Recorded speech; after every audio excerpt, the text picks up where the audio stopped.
welcome to my June reading wrap-up and what I'm currently reading. June was a pretty great month for me reading-wise. I read a lot of great books. Pride happened. That was amazing. It was my first Pride being able to properly celebrate, and it was truly incredible. I decided I'm going to start having candles in my videos, and this is the rainbow candle from Charmed Aroma.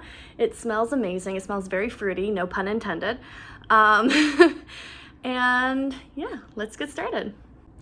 So the first book that I read in June was actually a carryover from May. I had just started this book before May ended, like a couple days before, so I'm counting it for June, and that is Delilah Green Doesn't Care by Ashley Herring Blake. This book has been everywhere. Everyone has been raving about it, and I finally read it, and I did really enjoy it. I have my review here, so I'm just gonna tick off some points. Blake has a really fun and fresh writing style that keeps you really engaged with the characters and with the book. Sometimes I find that with some romance novels, the writing kind of goes down the drain in terms of the eloquence of it, and the quality of the writing, which is sacrificed for the characters and the plot. However, this is not the case with Ashley Herring Blake's book. I mean, this is the first book of hers that I've read, but I was really captivated. I really enjoyed it. Delilah and Claire are the perfect main characters. They're full of hope, and they're sincere, and they are flawed. They are not perfect people by any stretch of the imagination, and that is what I really enjoyed. Sometimes what takes me out of romance novel books is when certain characters are they're just so perfect, you know? I fell in love with both of these characters so much. I particularly related to Delilah, who left home as soon as she could and just struck out on her own because she just couldn't stay at home anymore. That's an experience that I really, really resonate with. I really loved seeing a sapphic character in a romance who is also a mother. And I really loved seeing Delilah interact with Ruby and kind of act as not a parent figure, but like maybe an aunt. Like, I really enjoyed that aspect. And I also really loved how Astrid and Delilah began to heal the broken bonds of sisterhood. I loved that aspect, and that's part of the reason why I'm so excited for the next book in the trilogy, which is Astrid Parker Doesn't Fail. Astrid just fascinated me as a character, and her relationship with Delilah was so well written, beautifully done. Unfortunately, this book wasn't all rainbows and sunshine. The plot so there will be spoilers, but the plot with breaking up Astrid and Spencer felt a little underdeveloped. It started off as being the main plot, and then by the end of the book felt more like a subplot, which I get it, it's a romance novel. However, I would have liked to see it be developed a little bit more. It didn't really feel like they did enough to really break them up. It was going to be this huge deal about how hard it was going to be to break them up, and then in the end, they showed up and Astrid had already done it, which, I mean, like, you know, good for her for figuring it out on her own, but like, for the sake of the story, it would have been a little more interesting if there had been some kind of like big showdown. My other gripe, and I constantly talk about this, is it really frustrates me when authors refuse to use the word lesbian.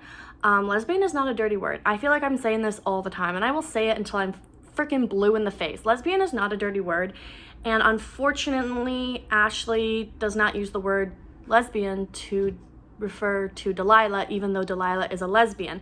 The word lesbian is used once, and it is used in a joking manner, not in the way it should be used. It was not used in a serious way, like, I am a lesbian is something I'm proud of. It was always, oh, I'm gay, oh, I only exclusively like women, and I just don't like that. I really hope in the next book that Ashley does better and uses the word lesbian.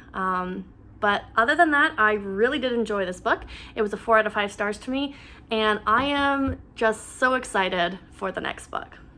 Alright, so the next book I read was one of my most anticipated reads of the year, and it did not disappoint. It was The Lesbianist Guide to Catholic School, and Oh my God, this book is amazing. I could rave about this book for days and days and days and days and days. All my traumatized Catholic lesbians and queer people in general, this is the book for you. You need to read it. So I'll just pull up my review here.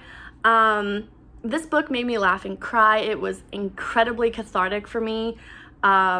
Seeing Yamilet just like survive Catholic school. Like, the Catholic system is awful, and I will fight anyone who says otherwise. I don't care if you had a good experience. For anyone who is not straight and white and male usually, it's hell. It's hell in there. Like that TikTok sound. It's hell in there, not gonna lie. So this book is about Yamilet, a closeted Mexican-American lesbian dealing with internalized homophobia plus externalized homophobia and racism while attending the worst thing to happen to children since ever, Catholic school. Her home life isn't easy either. She's not out to her parents. She's terrified of being kicked out if her mom finds out that she's gay. And her mom puts a lot of pressure on her with being the perfect elder sister, which is something that I also really related to as the eldest of a very large Catholic family. The pressure to be the perfect example is suffocating. This book brought back to me all my horrific memories of being raised Catholic and Catholic schooling. The debating of human rights in front of you, the constant fear of being found out, the dread of going to confession. That scene took me back. I had to put the book down for a moment. I was like, oh, this is hitting a little too close to home. The terror of going to hell for being queer. Yamilet also tries to force herself to be straight. And something that this book did really beautifully was her struggles with internalized homophobia, lesbophobia. She refuses to use the word lesbian to describe herself. She really tries really hard to be straight, and of course, surprise to no one, that doesn't work. Reading the part where she comes out and she goes, "Mom, I'm a lesbian," and her saying that word and her being happy and okay with it just broke me. I was sobbing. But this book isn't just about Yamilet. It's also a large part of the story. It's her relationship to her brother, who is also queer. How she was always held responsible for his actions and his own struggles with internalized homophobia, which he doesn't quite overcome by the end of the book, but he's working on it. And that was so beautiful, was to see a queer character who hasn't completely overcome their internalized homophobia, but is working really hard on it, and who is struggling, who isn't perfect, but is really trying. And his own, dealings with, mental health, and all those kinds of things. I also loved the little romance between Yamilet and Bo. It was so good. There are a million more things I could say, but this book was just truly incredible to read.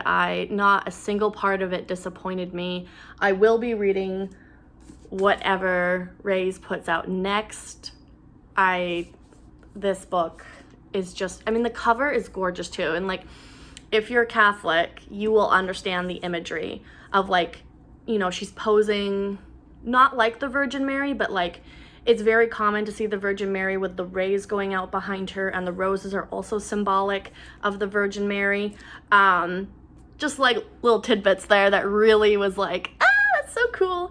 But yeah, if you're looking for the most incredible coming of age story ever, read this book. It will make you feel all the feelings. But as always, please check trigger warnings. There are trigger warnings for quite a few different things. But yeah, overall 5 out of 5 stars.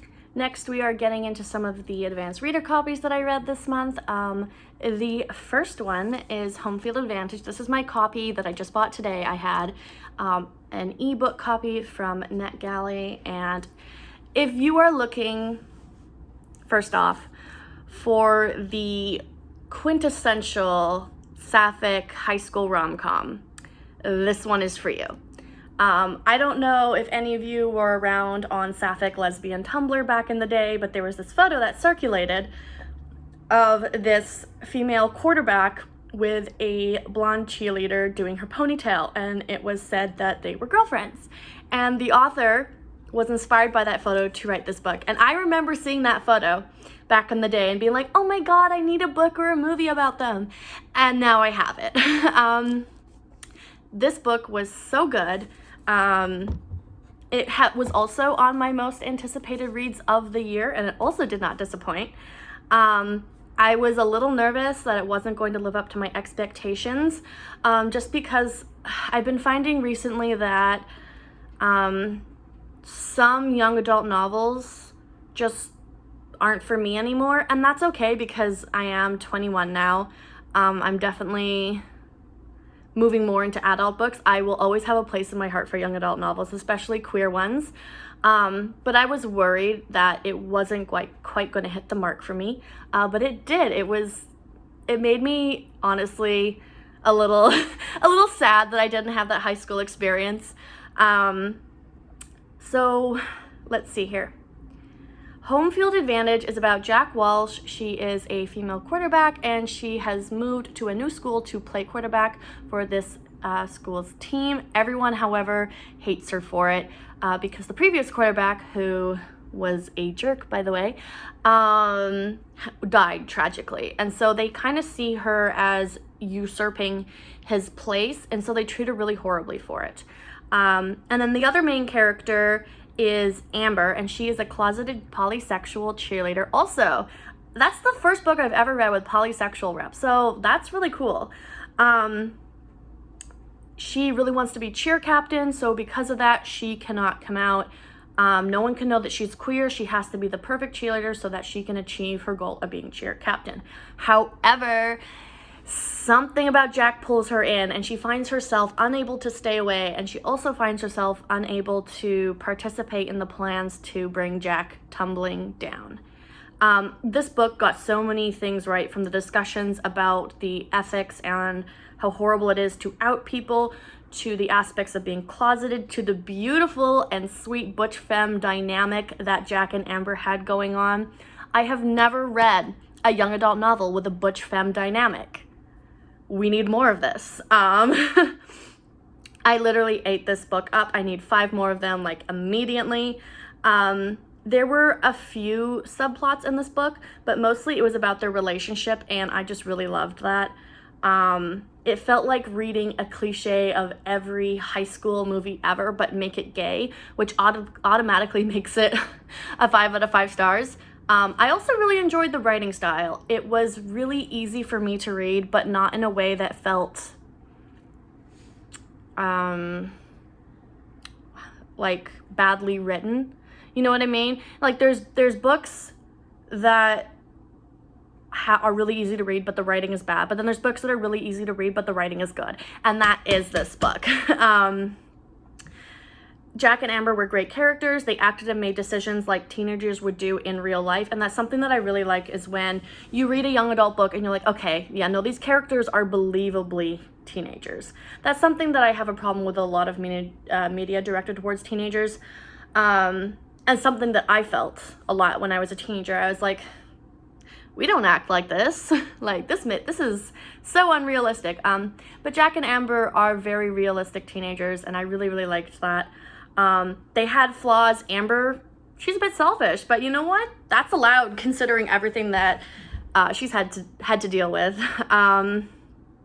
And their chemistry was off the charts. Nothing is worse than having a romance novel where the characters had no chemistry, but this book did not have that problem.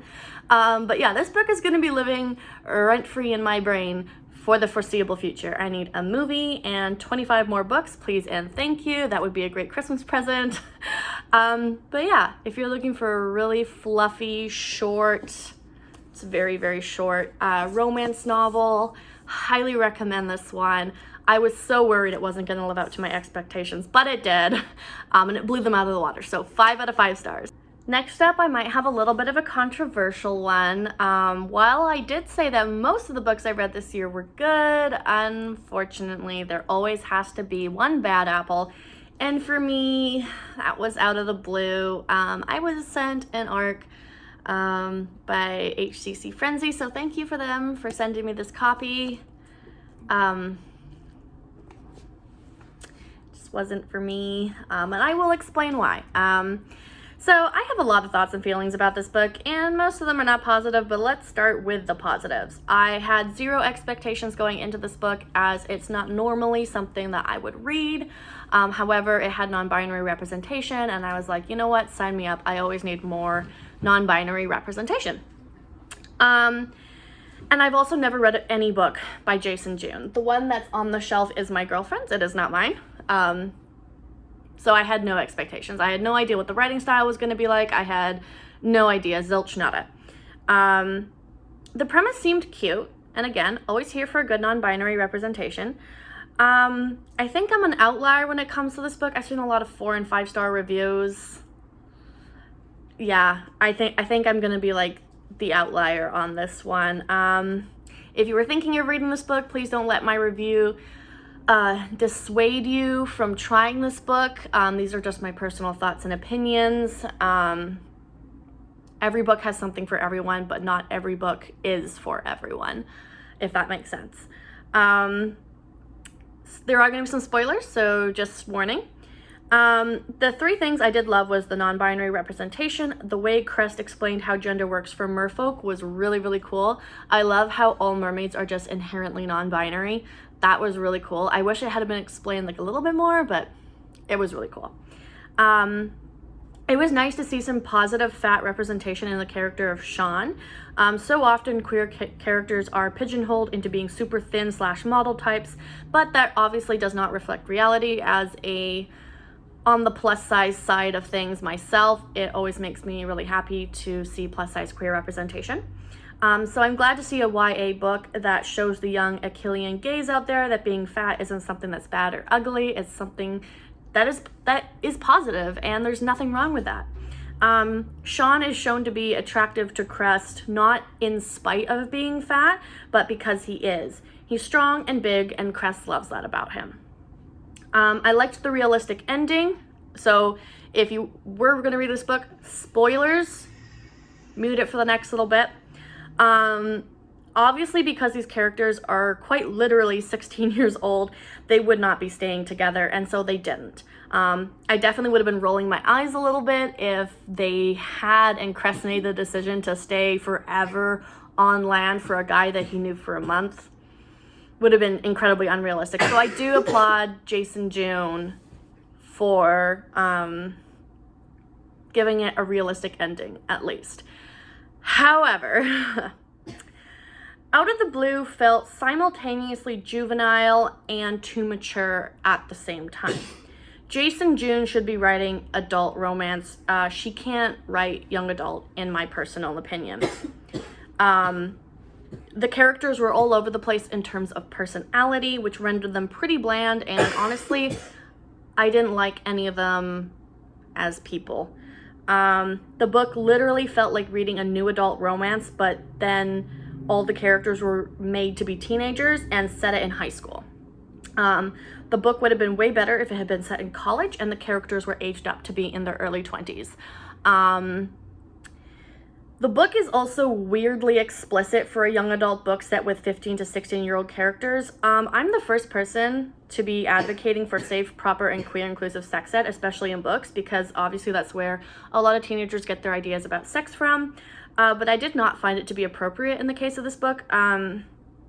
There's a line that you don't cross, and I felt like the line was crossed a little bit. Even though this book was technically fade to black, kind of, it also used weirdly erotic metaphors to describe bottoming, and it was just so uncomfortable to read.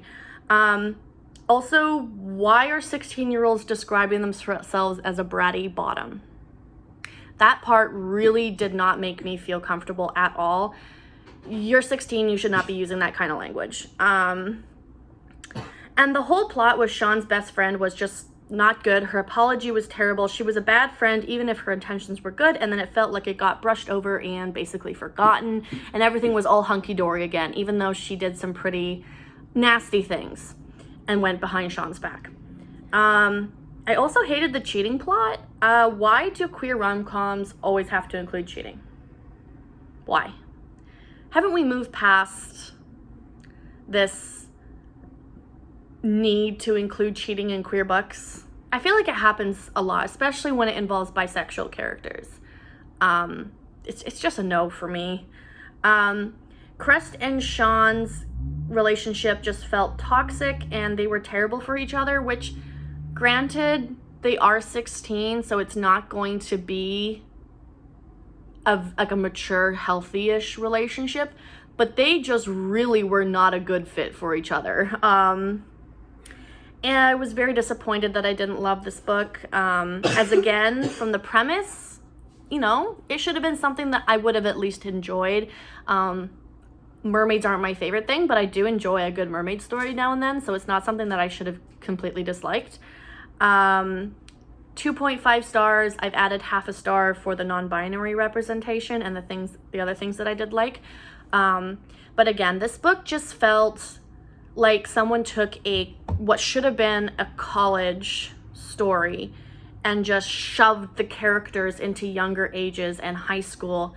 It just really didn't fit properly. And I just really did not like it. It just did not sit well for me. But I do know that a lot of other people really did enjoy this book. I was, reading other reviews on Goodreads, and there are quite a few people who did really enjoy it. So maybe I'm just an outlier on this one. If you were still thinking of reading this book, go ahead and read it. You'll probably like it, but it just personally was not for me. The next book I read was a nonfiction book, and it was Funny Gal, My Fight Against Homophobia in Jamaica by Angeline Jackson. Thank you to NetGalley for sending me an ebook copy to read in advance.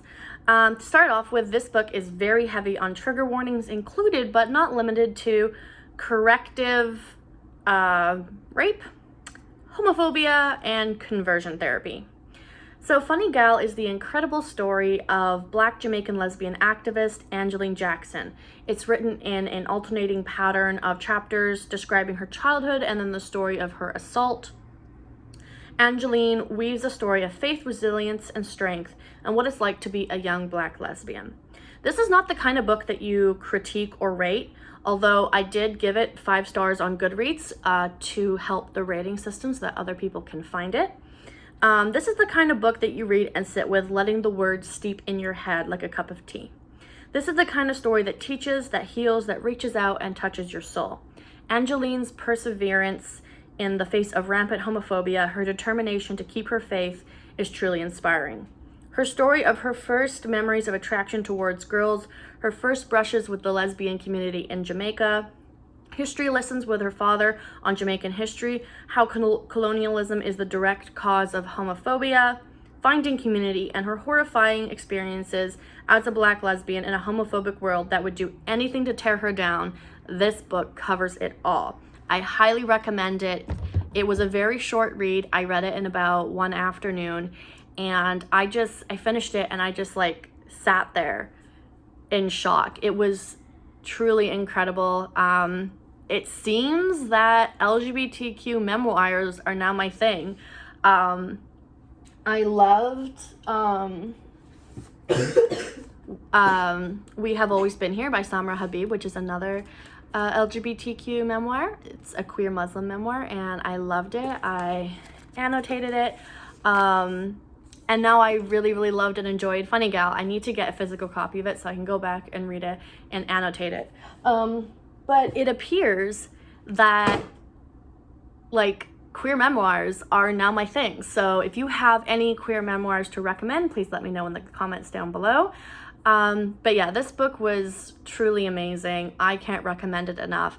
But again, it is very heavy on trigger warnings. So do be careful if that is something that would trigger you or put you in a bad mental state. Maybe don't read it.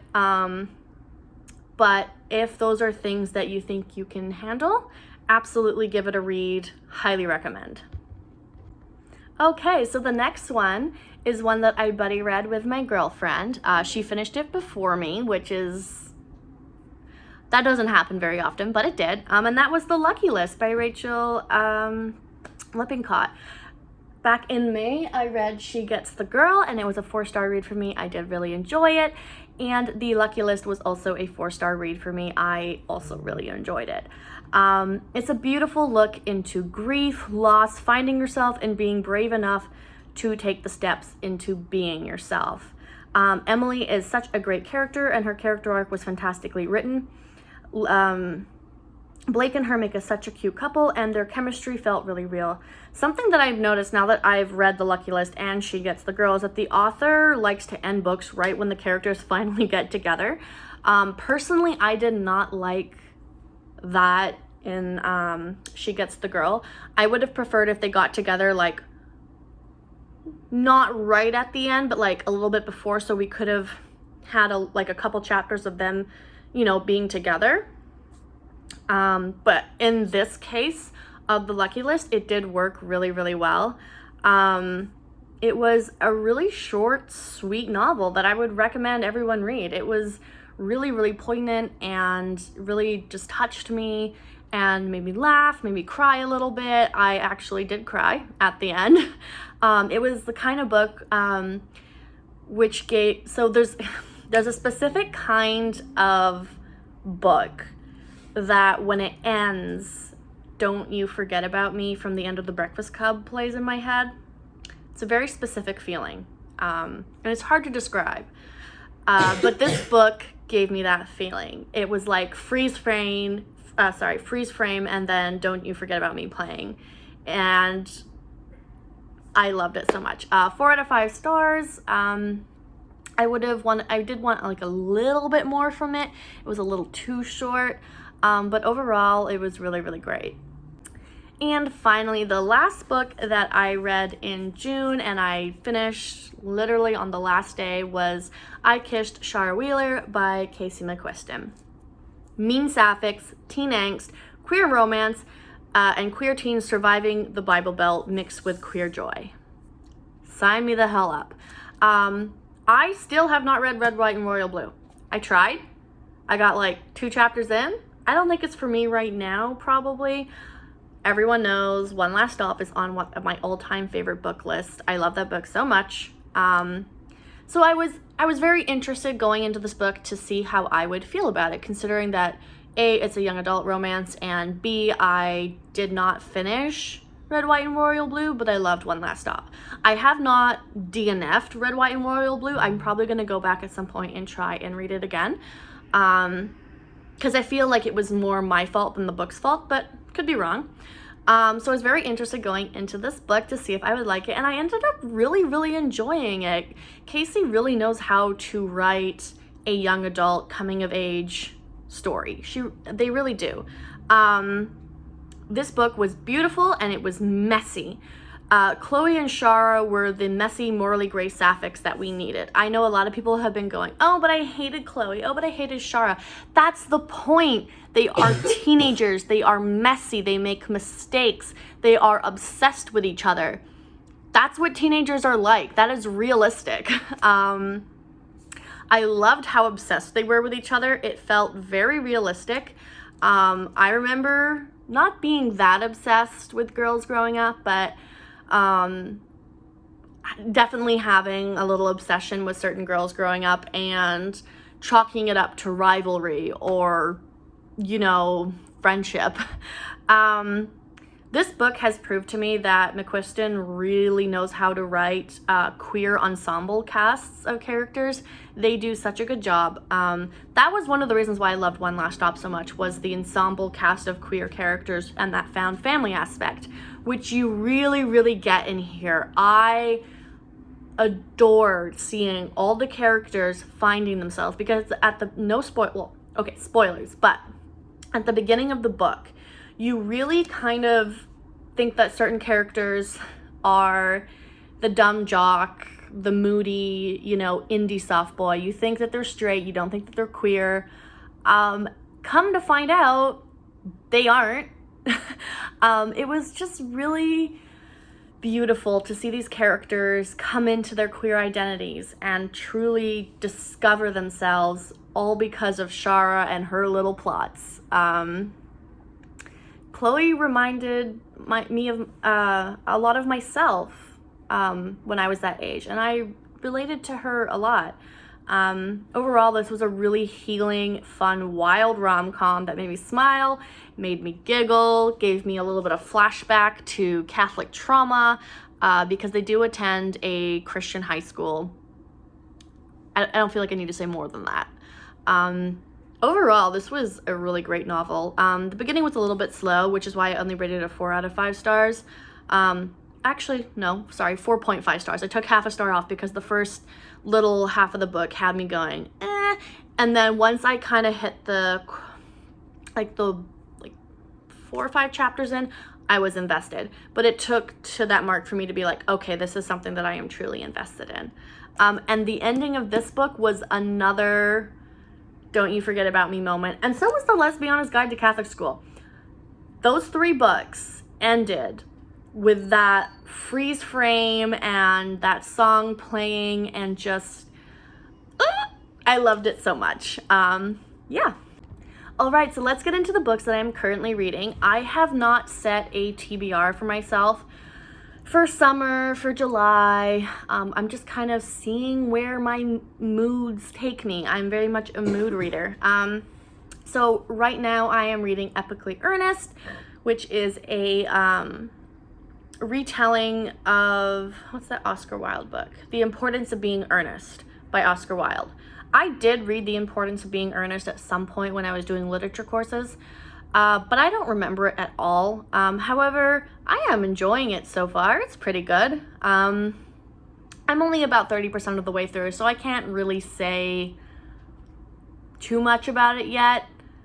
It's too early on for me to give fully formed thoughts and opinions, but so far I will say the characters are intriguing, the writing style is interesting, and it brings up some really interesting topics about adoption trauma. The next book that I'm reading is The Silmarillion. This is my copy from when I was 13 years old. It is very beat up, but I love the artwork on this cover. Feanor with the Silmarils. I don't know who did that artwork, but it is so good. But yeah, in honor of the Rings of Power coming out in September, I have taken it upon myself to reread Silmarillion, The Hobbit, and Lord of the Rings. I would be reading Unfinished Tales, which I have already read, but I would be rereading Unfinished Tales. I just don't own a copy yet. However, I am going back and I am annotating all the things that I think are important to the story or could also be important for Rings of Power. So far, I haven't made it far. I'm on page 7 of the Ainun Daily, which is the creation story of Middle-earth. And so far, I'm 7 pages in, and there's already 4 tabs. So we're doing good. I will be having updates, and you can read along with me over on my Bookstagram. I will be doing update posts discussing things that I think are important or could play a part in the show. So yeah, follow along for that. I am buddy reading Blackwater Sister by Zen Cho with a Bookstagram friend, and I am on page 27. It is about a Asian American lesbian who moves back with her family to her hometown in Malaysia. And all of a sudden she starts to hear her dead grandma's voice in her head. And she thinks she's going crazy, but she's not. Her grandma is in her head. Her grandma is talking to her, and her grandma wants revenge on a rich person who wronged her. That's what I think it is. So far, really fascinating. I'm really enjoying the character. All the characters actually are really good. And it's, I mean, again, I'm page 27, so I can't say too much. But so far the writing style is really enjoyable and the plot is really interesting. I'm really excited to see where it goes. And then the last book that I'm reading is a book that I have been anticipating since last year, and that is Blade Breaker by Victoria Aveyard. If you don't know, I'm a massive fan of Victoria Aveyard. As you can see, I have Realmbreaker, my collector's edition of Red Queen, and the whole series right there. I have been a fan of that series since Red Queen first came out. Her Victoria Aveyard's books are some of the few that I have actually ever pre-ordered. I'm not really a pre-order book person. However, I did pre-order Glass Sword and King's Cage. This was back when I was a teenager. But I was just really excited for Blade Breaker to come out because Realm Breaker had so much potential, but it didn't quite hit the mark for me. It was lacking a little bit, and it was also a little heavy on the info dumps. Now, I am a massive fantasy reader. I am okay with info dumps. I'm okay with slow fantasy books. I have read across the whole spectrum. But it didn't quite hit the mark for me. So it was a 4 out of 5 stars. However, I did still enjoy it. So I was lucky enough to receive a ebook advanced reader copy of Blade Breaker, which I got 30% of the way through, and then the book came out, so I went and I got my physical copy. Isn't it beautiful? She thick. It's a thick book. And so far I'm really loving it. I'm loving the character developments, especially of Sorasa, oh my goodness, I cannot speak today. The assassin. She's having some really interesting character developments, and we're learning more about her mysterious backstory. And overall, this one is shaping up to be a lot more fast-paced. There's less info dumps, and the information that you need is more seamlessly woven into the prose in a way that doesn't make it feel like it is an info dump, but it's written much better, and it's woven again seamlessly into the prose, so it doesn't feel as heavy. And yeah, I'm on page 224 out of how many pages? How many pages is this book? 578. So I'm not quite halfway yet, but I'm getting there. And yeah, I'm really enjoying it. So that is what I read in June and what I am currently reading. As for what I'm going to read for the rest of the year, my goals are to catch up on all the advanced reader copies that I need to finish, get reviews out for them, and also just read the books that are on my physical TBR. I feel like I said this in the last video, but I have quite a few on my physical TBR over there. So yeah, thank you for watching. Like and subscribe if you enjoyed, and I will see you in the next video.